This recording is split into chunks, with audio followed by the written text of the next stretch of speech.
I mentioned in this discussion on this subreddit that my single sleep paralysis experience consisted of me being wide awake and fully aware. The second experience was far, far different. I took my mum and siblings out to see IT Chapter 2 on opening night. We all enjoyed the movie, but none of us found it scary, same as Chapter 1. We all agreed, however, that Bill Skarsgård's performance as Pennywise was genuinely threatening and very well done. I'm going to admit right now that I am a huge Pennywise fan. Love him in the book, the 1990 TV miniseries, and I'm rather fond of his new version. So we see the movie, go out to lunch, and then I have to go home, because even though I have the night off, my night shifter sleep clock is demanding bed. I get home about 4 p.m, crawl into bed and fall asleep still thinking of the movie. I woke up sometime later and it was fully dark. The sun is completely gone by 9 p.m. this time of year in my area, so I knew it was pretty late. I felt drowsy and very heavy, and I expected to go back to sleep, but I didn't. I laid there in that mostly asleep state for I'm not sure how long, until this creeping sense of unease starts stealing over me. I chalk it up to my imagination, which is very active, especially when I'm too sleepy to exert any control over it, and try to ignore it, but the feeling only got stronger. And then I suddenly get hit with the certainty that someone is in the room with me. Right, no worries, haunted house. Not the first time I've had a late night visitor, won't be the last. But this felt different. The spooky occupants of my house have never bothered anyone, and the territorial one that lives in the backyard never comes into the house. Whatever was in the room with me felt dangerous. I can't describe it any better than that. I knew that a predator was in the room with me. I was facing the wall with my back to the rest of the room, so I went to sit up and face whatever it was. And I couldn't.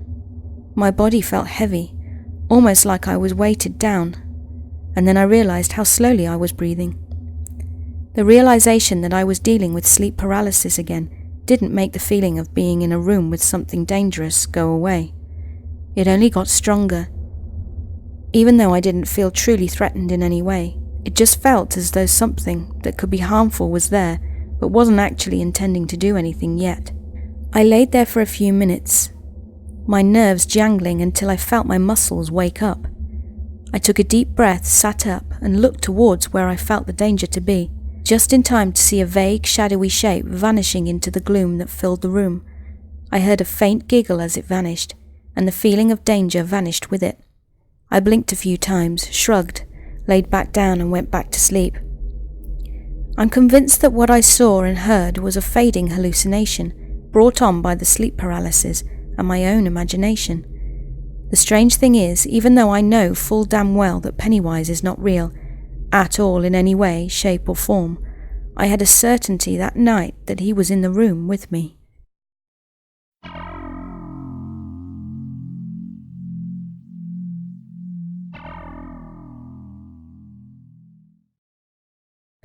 I work as a bartender in a small town within the suburbs of Vancouver, British Columbia.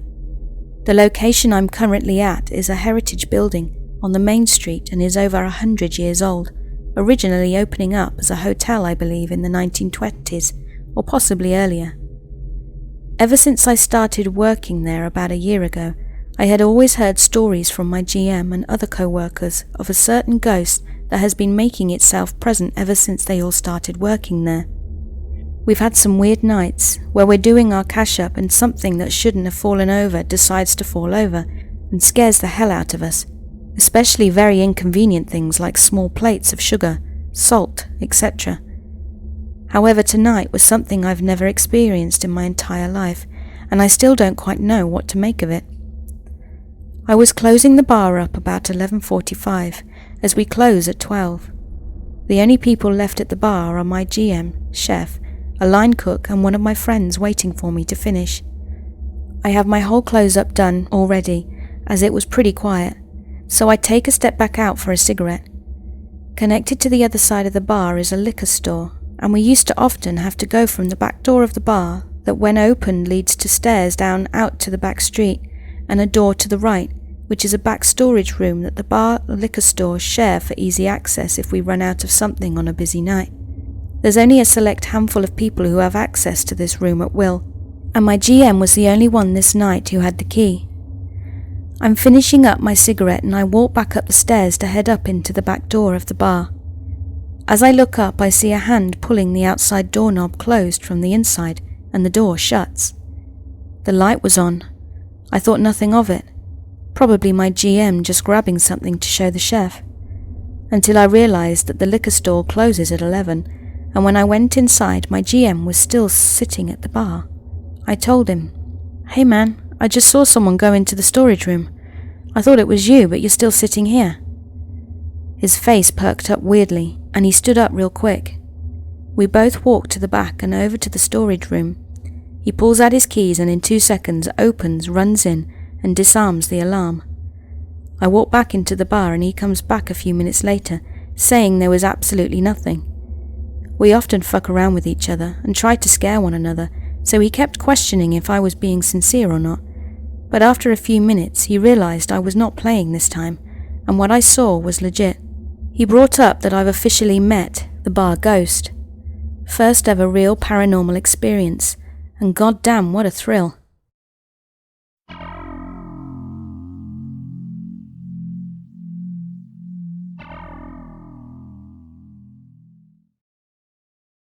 So when I was a kid, I went to this summer camp in the Santa Cruz Mountains.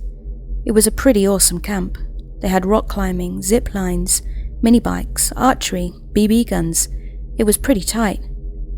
I had a blast the whole time, with one day being the only exception. We went to the range that day, and were practicing shooting these targets that were set up on this massive hill.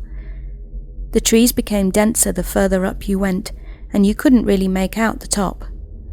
We all finished firing our arrows, and the counselor let us run up to collect them. You could choose like 5 or 6 targets to shoot. My arrows were all over the place. I had just grabbed my last arrow when I heard crashing coming from the top of the hill.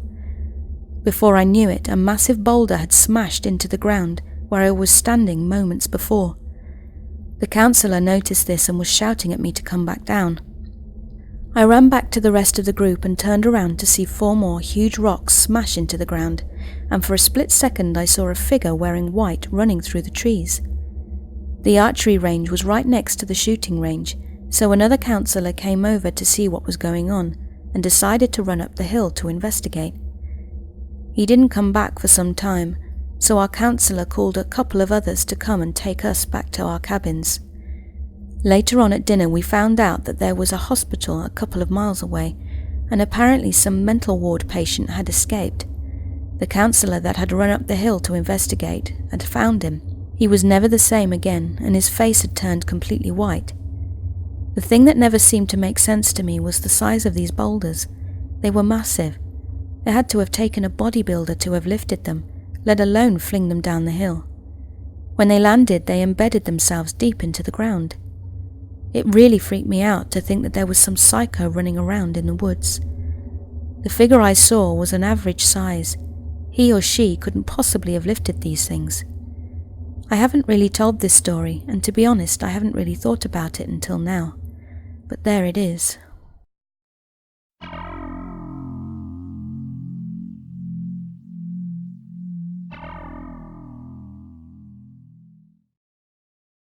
First encounter. We moved into my current 11 years and 1 month ago. When we first moved in, my mum and I were outside talking to our new neighbours. My dad and brothers were out grocery shopping, or running errands. I can't exactly remember. And the only pets we had were my 2 dogs, in their kennels inside the house, and our 2 cats in my bedroom, because they were nervous about the new house, so we closed them in my room while we unpacked. I looked up at the window of my parents' room and could see a shadow covering the corner of the window, but I assumed it was part of their bed. I kept staring at the window, trying to guess what it could be, when the shadow moved suddenly to the next window. I was confused, but then thought maybe one of the cats got out of my room. I hurried to check, only to find them both asleep on my bed, and the dogs still in their kennels. I went into my mum's room, only to find that the light was now off. I rushed out of the house and told my mum, but she didn't believe me. The second encounter. The next day around the same time, around 9 p.m, I stepped outside to get something out of my dad's car. I looked out the passenger side window to see my brother standing there. I could only see up to his shoulder because he was taller than the car. I asked if he needed something, but got no reply. I got out of the car and turned, but he was gone. When I went inside, I saw him fast asleep on the couch. Third encounter. This one happened to my mother and was when she finally believed me about this. She woke up early and my little sister, who was already living with us at this point, was showering, getting ready for school. My mum looked out of her bedroom door and saw my brother walk out of his room and cross towards the laundry room. His room is right next to my mum's, and the laundry room is across from my brother's room. At that moment, my sister walked into my parents' room and asked my mum if she could wake up my little brother. My mum told her he was already awake. She had just seen him walk by the door. My sister walked into my brother's room, then back to my mum, telling her he was still in bed. My mum decided to see for herself and walked to my brother's room to find him still sleeping in his bed. She woke me up and asked if I'd walked past her room, but I had still been asleep.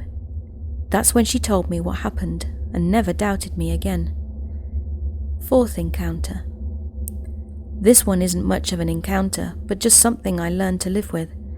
Right outside my bedroom door, directly to the left, is the hallway bathroom. My little brother, the person we keep seeing looked identical to my little brother, spends a lot of time in that bathroom. When you walk by, you sometimes see him standing in there, looking in the mirror, but will be gone almost immediately.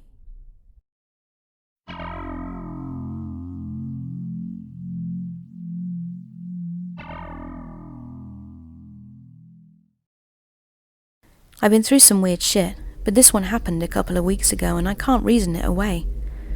So a couple of weeks ago I was in New York City for Pride, and I was staying at my grandma's for a couple of nights to visit her too. She lives on the first floor of an apartment building and some fellas live on the second floor. At the beginning of June, those family members left for a month-long trip to rural China, and we'd arranged that if I were to visit while they were away, I would do a walkthrough to make sure everything was okay and that no rats, mice or roach problems popped up during their absence. In exchange, I could use their bathroom, which was a great idea.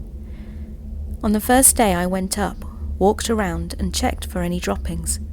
I didn't see anything out of place, so I went about my day. I briefly considered opening the kitchen window, but remembered an issue with a squirrel trying to get in and decided it'd be best to turn the AC on low. I did so, then wandered off to the bathroom to relieve myself. After, I killed some small roaches that were running around the tub, washed up and unlocked the door. Nothing unusual. As I was walking by the kitchen, I got a weird feeling and caught something out of the corner of my eye and froze. Instinctively, I turned to look and saw a bulky, opaque, shadow-like figure standing in front of the stove. Hunched over a bit as if to stare at the clock or controls. It turned to face me. I turned away and immediately decided to act like I didn't see it, but I saw it start moving as I turned, and it was coming towards me. I heard stomping and felt the vibrations carry through the floor. I panicked and held my breath, grabbed the handrail, and began taking a step down the stairs. I felt the vibration of a very close stomp that felt like it was right behind me, and then, nothing. I kept going. At the bottom of the stairs I turned around and looked up, and nothing was there. A few hours later I worked up the courage to go back upstairs. No one was there and all windows were locked. I looked around for any tall objects that could be part of some illusion. I found nothing remotely plausible. What I did find was that the old stove's display panel was loose and looked as if someone leaned on it and broke it almost completely off, but tried to reattach it and left it covered, taped over with a clear plastic takeout lid to keep it in place. That wasn't done by whatever shadowy thing I saw, but I wonder if the thing was also very puzzled by the broken panel. That thing, though, it charged at me, but then it didn't do anything. It was right there. It could have attacked me. It could have pushed me down the stairs, but it didn't. I don't know what it was or why it stopped. I'm glad it didn't kill me, and I hope I never see it again.